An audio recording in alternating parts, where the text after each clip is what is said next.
Assalamu alaikum hurmattуу YouTube sүйүүчүлөрү. Бүгүн мен силер менен Кыргызстанда, Россияда жана башка жактарда болуп жаткан акыркы жаңылыктар боюнча сүйлөшмөкчүмүн. Ушул интернет тармактарында эмнелер жөнүндө сөз болду. Адамдар кандай ошого маани берип жатышат, деги эле Кыргызстанда эмне болуп жатат, коронавирус эмне болуп жатат. Ушулар жөнүндө сүйлөшмөкчүбүз достор. Анда эмесе мени менен болуңуздар. Социалдык тармактарда дагы деле баягы көйгөй мен алып кет деген же биздин мамлекеттин өкүлдөрү тарабынан, ушул өкмөт тарабынан ушул көйгөйдү чечишпеди. Москвада ыйлап сыктап отурган адамдар дагы деле отурат. Мына мен бүгүн көрдүм, баягынкы передачаларымда мен билбей калдым эле, чын айтканда ушул Солилецкий чек арасында жаткан баягы биздин 150-200дөй кыргыз айдоочу ошо машина менен бара жаткан, ошол жерде ортодо калып калган боордошторубуз жөнүндө сүйлөп жатамын да. Ошол нерсе дагы деле чечилбептир. Мына бүгүнкү баягы элдик видеодон көрдүм, дагы деле отурушат ошол жерде ыйлап сыкташып адамдар. 150 миңдей акча берген экен, аны жепи түшүптүр. Эми ушул өздөрү алып кетебиз деген ушул водительдерге эч кандай самолеттун же башка нерсенин кереги жок. Жөн гана бир саясий эрк керек. Ошол Казакстандын границасы менен ошо Россия менен сүйлөшүп туруп эле алып чыгып кете турган. Башка мамлекеттердин баары алып чыгып кеттир. Дагы деле ушул баягы биздин шалакылык жетекчиликтин айынан болуп жатса керек. Ошол нерсе чечилбей ушунча адам орто жолдо кыйналып турушат достор. Ошол адамдар ошол жерде туруп ооруп жатышат, башка болуп жатышат. Дагы бир андан дагы жаман нерселер болуп кетсе анда эмне болмок эле? Обязательно ошондой бир нерсе болуш керекпи? Биз ошол нерсени күтүшүбүз керекпи? Эми чоңдор силерде деле бир жүрөк бар го, акыры бир сезим бар. Ушундай бир ордуна коюп көрсөңөр ошондой бир туугандарыңарды, башкаларыңарды, өзүңөрдү бул нерсени чечип коюш керек да. Эми айта беришип бул ушул кезге чейин деле чечилбей келе жатат. Мына Москвадагы боордошторубуз дагы ошол жерде отурушат.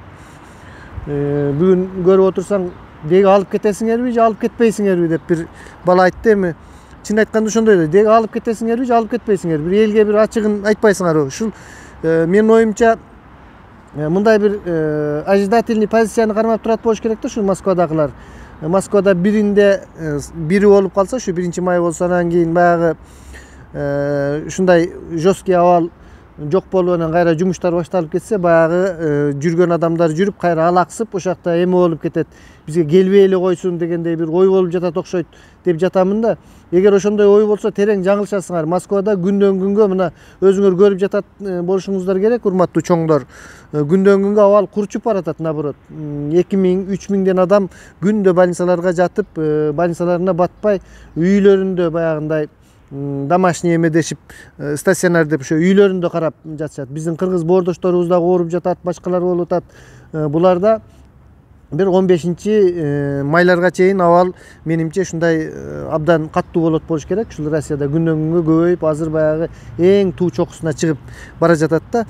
Бул жерлер абдан адам көп болот экен. Мисалы Питердин өзүндө эле 6 миллиондон ашык, Москвада бир 15-20 миллион барбы билбейм, канча, мен точно статистикасын билбейм. Абдан адам көп. Абдан ал жерде кыргыздар дагы көп. Ошондуктан күтүп анан качан Россияда жыргал заман болуп кетсе, боордошторубуз келбей ошол жакта калып калат деген болсоңуздар, терең жаңылышасыздар. Дагы деле кеч эмес. Адамдар зарыгып силерге ишенип күтүп отурушат. Мына погода болсо мындай Россияда жыргаткан жери жок. Бүгүн кар себелеп, кээде күн чыгып кетет, ушинтип баягы чыдап эме кылып адамдар жүрүшөт да. Жыргаганынан жүргөн жери жок. Ошол адамдардын баардыгы айтып жатышат, барганда эртең эле биз да керек болобуз деп. Бүт күчкө толгон мамлекетти алдыга сүрөй турган жигиттер ушинтип тентиреп сыртта жүрөбүз баардыгыбыз. Андан көрө ушул алып кетип, мына эми коронавирус бүтсө, башка саясат, дүйнө башка, перезагрузкадан кийин башка саясат башталат. Баягындай Россияга көбү келбейм деши мүмкүн.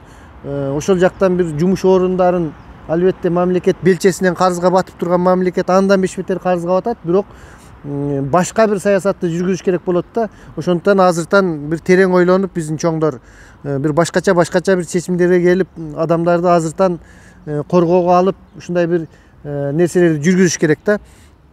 Ал эми тилекке каршы бизде дагы деле баягы коррупция экен. Ушул эл карантин болуп кыйналып жатканына карабай, mafya, şu çoңдор birikкен мамлекеттин күч структураларындагы адамдар кошулган кылмыштар болуп жатыптыр. Мына бүгүн ушул элдик каналдан Нокен районундагы өзү Бишкекте иштейт экен прокуратурада, анын иниси агасы Нокен районунда кыргыз нефтиден нефтини уурдап ошол үйүнөн колго түшкөндүгү жөнүндө фактыны бүгүн көрсөңүздөр керек. Көрбөсөңүздөр карап койсоңор болот. Ушул интернетте турат, өчүп эле кетпесе.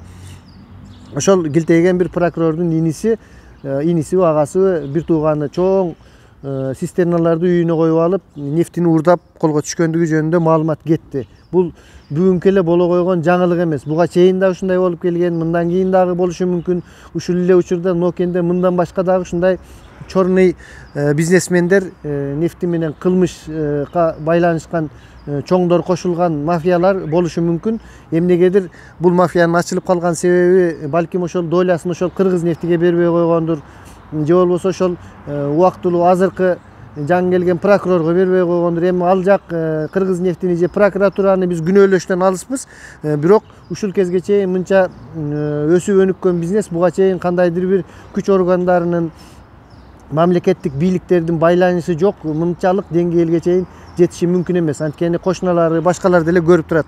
Ошолордун үйүнө цистерна кирип атканын, чыгып атканын, ушул кезге чейин ушунчалык сразу эле бүгүн эле козгарындай болуп чыга калган жери жок. Биздеги коррупция бул өнүгүп келе жаткан ушул баягы эле Матраимовдор сыяктуу, башкалар сыяктуу бизде болуп келе жаткан системдүү бул коррупциянын бир бөлүгү болуп эсептелет да. Ошол ушунчалык адамдар кыйналып атса дагы коррупция демек бизде коменданттык саат учуруна карабай, башкасына карабай дагы деле өсүп өнүгүп келе жаткандыгы абдан таң калтырат. Себеби дегенде бул коменданттык саатта ошол эле цистерналар каяктан келатканын, эмне болуп жаткандыгын, кайсы үйгө келаткандыгын ошол коменданттык сааттын учурундагы милициялар, гаилер бардыгы билиш керек эле да. Тилекке каршы баягы эле бармак басты, көз кысты дегендей бизде коррупция жүрүп жатыптыр. Балким ушул эле учурда кадимкидей эле нарко бизнеси, башкасы деле демек жүрүп жаткандыгын биздин коомдо көрүүгө болот.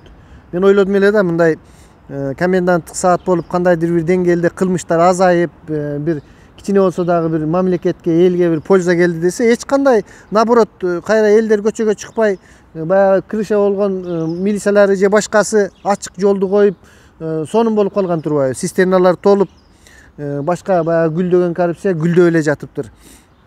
Ал эми коронавирус жагына келе турган болсок, достор, бизде мындай ошол министрдин замы доклад кылганда биринчи мынча адам айыгып чыкты, анан мынча адам ооруп жатат деп баягы айыгып чыккан адамдардын саны ооругандардан албетте көп болуп жатыптыр. Бир ушундай кандайдыр бир деңгээлде жакшы жакка бара жатат дегендей бир ишенимди элдин арасына пайда кылгысы келип жаткандай сезилет да. Ал эми чынын айтканда канча адамга жугуп, канча эмнеге болуп жаткандыктары бул маалыматтарга анча деле мындай терең анализ кылган адам ишенбейт албетте. Жана бул оорунун ушундай абдан коркунучтуу экендигине деле шек жок. Анткени мына Россиядагы маалыматтарды карасак, бир күндө мисалы үчүн 3000-4000 адам Москвадан, общий бир 6000ге жакын адам Россиядан түшүп атат да. Ушу күндө анализи чыгып, ошол кандайдыр бир контакт болгондор менен. Ошонун 50%ке жакыны бессимптомный деп коет экен. Баягындай эч кандай эмеси жок эле, оорубай эле, кадимки соо адамдай эле да. Ал эми ошонун кандайдыр бир проценти чынын айтканда абдан оор акыбалга түшүп, өлүмгө тез эле алып келе турган моменттер болот экен да. Анан Максим Шевченко деген оппозициялык көз караштагы журналист бар. Максим Шевченко деп кирсеңиздер болот. Өзү ооруп, кантип больницага түшкөнү, кантип дарылангандыгы, профессорлордон интервью алгандыктары жөнүндө абдан кеңири эме бар да. Бул тесттерди мына бизде деле Кыргызстанда азыр тест менен анан мынча билдик, анча билдик дешип эле тестке салып эле ушул айыгып калды, бул айыккан жок деп. Ошол Максим Шевченконы 2 жолу тестке салганда дагы таза чыгыптыр да. Мен таза экенмин деп, бирок ал акыбалы такыр болбой калганда өзү компьютерный томографияга барып түшкөндө анан өпкөсүнөн аныкталыптыр да. Ошондуктан достор, баягы биздин тесттерибиздин таза адамдардын чыгып аткандыгы же болбосо ооруп чыгып аткандыктары жөнүндө деле бир маалыматтар точно эмес экен да. Компьютердик томографиядан точно көрсөттү дейт. Анан ошол эле кишинин ошол жердеги доктор, главный доктор, профессор менен болгон интервьюсу дагы чыкты. Ошол профессор өзү айтты, tesттер бул точно көрсөтпөйт. Мына бизде деле айтып атышат. Мен абдан ооруду деп тест чыкты дейт, өзүм жакшы сезип эле турам, эч кандай эме жок деп бир таң калыштуу жагдайлар болуп жатат да. Албетте ошондой кээ бир адамдар организми күчтүүлөр эч кандай эле эмеси жок өтүп кетет экен да. Ал эми кээ бири чынын айтканда жугуп калгандан кийин тез аранын ичинде өпкөсүнөн кагынып эме болуп ушундай ооруга чалдыгып тез эле каза болуп калышы мүмкүн экен. Жаш мына мисалы үчүн кечээ жакында Санкт-Петербургтан 50 жаштагы врач каза болду. Доктурлар көп эме болуп кетет. Мына бизде деле көрүп атасыңар, доктурлар ушул алдыңкы фронтто жүрүшүп көп ооруп, баягы зашта канча болсо деле ооруп калып атышат да достор. Мындай бир серьезный карап, чынын айтканда, бирок мындай ден соолугу чың адамдар коркпосо деле болчудай экен. Эми мындай ачык эле айта берели, көп адамдар ошол жакшы эле переносить этип, коркунучу жок эле өтүп кетет экен да. Ал эми кээ бир адамдар ошончунен, кээ бир эми билбейсиң да, кайсыл эме кандай организм ар түрдүү болуп калат экен да. Анан мага жукса деле мен айыгып кетем, мен эчтеке болбойм деп ушундай ишеничтүү эме кылган деле туура эмес да. Жөндөн жөн эле бир жаш адамдар деле ооруп калышы мүмкүн экен. Дагы бир далил бул оору боюнча ушул жаш адамдар кадимкидей эле мен йога менен заниматься эткем, андай мындай дейт, каттуу ооруптур. Спорт менен жүргөн адамдар деле. Ал эми кээ бир дагы бир жаш адамдар кадимкидей эле ушул инсульт болуп калат экен да. Кан тамыр, жүрөк кан тамыр системасына дагы таасир берет экен бул оору. Жап-жаш туруп инсульт болуп, ушул коронавирустун айынан ушундай болуп инвалидтикке чыккан адамдар бар экен. Эми достор, баягы сактансаң Кудай сактаптыр дегендей этият болушубуз керек да. Албетте бизде мындай өтө кыргыздарда бир этиятчылык деле жок болуп жаткан жерлерди көрсөтүп жатат. Ал эми кыйналып жаткан үй бүлөлөрдү көрсөтүп жатат. Иши кылып абал мындай оорураак да. Ал эми дарылоо жагына келе турган болсок, ошол гидроксихлорохил деген дарысы бар экен. Баягы мен мурдакыларда дагы айткам, жанакы безгек оорусуна каршы дары менен жакшы эффект болуп атыптыр деп. Акыркы эми мына 2-3 айдан бери ар кандай маалыматтар чогулуп атат да. Өтө эле бул дарыны колдонууда дагы этият болуш керек экен да. Абдан побочный действиялары көп экен, пайдасынан зыяны көп. Америкада уже муну доказать этишиптир, кыйын болуп жатышыптыр да. Анан жанакы IVL, искусственный вентиляция аппараттары боюнча дагы бул деле адамды сактап кала албайт экен. Себеби өпкөнүн ичи уже ирип чири баштагандан кийин IVL менен сырттан эме кылган менен ошол Америкадагы эмени көрсөттү. Карыган адамдардын жүзүнөн бир 5-6 гана айыгып чыкпаса, ошол IVL'де искусственный аппаратта турган адамдардын баардыгы каза болуп калыптыр. Кече суроо беришти, ошол бул деген эмне, IVL дагы сактай албайбы депчи. Анан ошол жерде айттым, бул деле бир баягындай панацея деп кой, ошондой эмес экен, сактап калуунун бир жолу экен, бирок мындай жакшы эффект бербейт экен да. Эми айла жок баягындай кезде жардам берип калышы мүмкүн экен. Ал эми мен өткөндө бир профессор Александр Чучалин дегендин вице-президент, Орустардын илимдер академиясынын вице-президенти, академик кишинин эмесин, Путинге айткан предложениясын көрсөткөнбүз гелий газы боюнча. Ушул гелий газы менен дабалоо, себеби гелий газы баягы өпкөнүн ичине чогулуп калган эмени, баягы заттарды жок кылып, суюлтуп, өпкөнү ачып берет экен да. Анан ошол гелий газын колдонуу методикасын орустар жаңы эме кылып атышат. Эми ушул эгер жүрүшүп кетсе, чоң ачылыш болсо, ушул гелий газы менен дабалоо алдыңкы эмеге чыгышы мүмкүн да. Атагага чейин азыр эч кандай бир эменин мындай бир алдыга кете турган жылыш деле болбой жатат да. Ошол достор, мен акыркы бүгүнкү айта турган эмелерим, аман эсен бололук, саламатта бололук, оорубагыла, лайк басып жазылып койгула менин каналыма.